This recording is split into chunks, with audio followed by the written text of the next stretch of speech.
Vapours కానీ ఈ cigarettes కానీ ఇవన్నీ కూడా ఇండియాలో బ్యాండ్ కంప్లీట్గా. ఎవరైనా అటువంటిది తాగుతున్నట్టు లేదంటే ఎవరైనా అమ్ముతున్నట్టు టీ టీ స్టాల్స్ కావచ్చు లేదంటే ఎనీ అదర్ పర్సన్ అమ్ముతున్నట్టు ఏదైనా మీకు ఇన్ఫర్మేషన్ ఉంటే చెప్పండి. అవన్నీ మేము రైడ్ చేస్తాం. ఎందుకంటే మనకి 100% పబ్లిక్ ఇన్ఫర్మేషన్ ఇవ్వందే ప్రతిదీ మనకే తెలియాలని లేదు.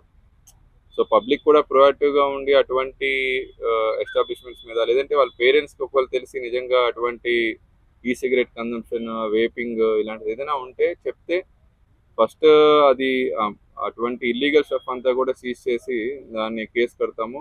అండ్ ఎవరైతే ఒకవేళ స్టూడెంట్ ఇలాంటి యాక్టివిటీస్ ఇన్వాల్వ్ అయితే వాళ్ళని డిఎడిక్షన్ సెంటర్కి పంపిస్తాము. అరెస్ట్ అవి లేకుండా క్రిమినల్ రికార్డ్ లేకుండా వాళ్ళని డిఎడిక్షన్ సెంటర్కి పంపిస్తాం. సో పేరెంట్స్ కూడా ఎవరికైనా ఇలాంటి ఇష్యూస్ వాళ్ళు ఫేస్ చేస్తున్నా లేదంటే స్టూడెంట్స్ వాళ్ళ ఫ్రెండ్స్కి ఎవరికైనా ఇలాంటి గంజాయి వేపింగ్ డ్రగ్స్ లేదంటే ఈ సిగరెట్ ఇటువంటి వ్యసనాలకి వాళ్ళు అడిక్ట్ అయితే మాకు సమాచారం ఇస్తే వాళ్ళని డిఎడిక్షన్ సెంటర్కి పంపించి అటువంటి ప్రవర్తన నుండి దూరం చేస్తామండి.